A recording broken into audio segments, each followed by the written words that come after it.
They called it Bushido, the way of the warrior. But what if I told you the samurai code wasn't always about honor and noble sacrifice?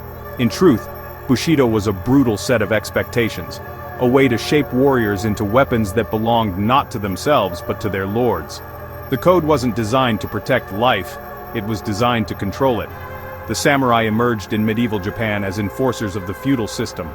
By the 12th century, their role had grown beyond skilled fighters. They were political pawns, spiritual symbols, and guardians of power. But Bushido, as we know it today, wasn't one single rulebook. It was a patchwork of ideas. Loyalty from Confucianism, discipline from Zen Buddhism, and ruthless practicality from centuries of warfare. At its core, Bushido demanded absolute loyalty. A samurai's life was not his own. It belonged entirely to his daimyo, his lord. Disobedience, hesitation, or even questioning an order could mean disgrace or worse, ritual suicide. This is where seppuku, the stomach-cutting ritual, came in. To us today it seems horrific. To them, it was a way to cleanse dishonor with blood, to prove that loyalty was stronger than life itself.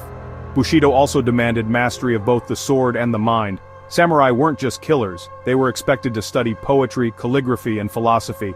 To fight without thought was savage. To fight with cultivated discipline was divine.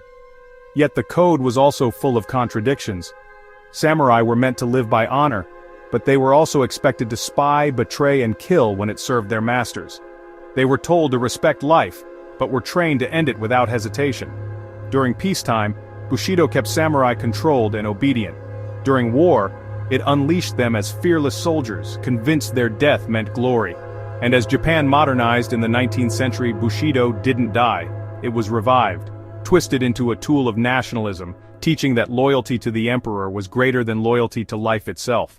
Even in World War II, soldiers were taught to embrace Bushido's spirit, preferring death over surrender.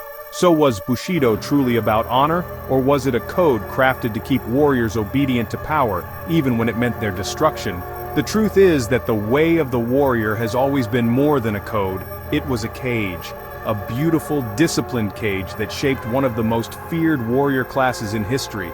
If you want to uncover more about how warriors across the world were trained, controlled, and remembered, subscribe to Arena of Ages. Because history doesn't just tell stories of the past, it reveals the systems that shaped human power.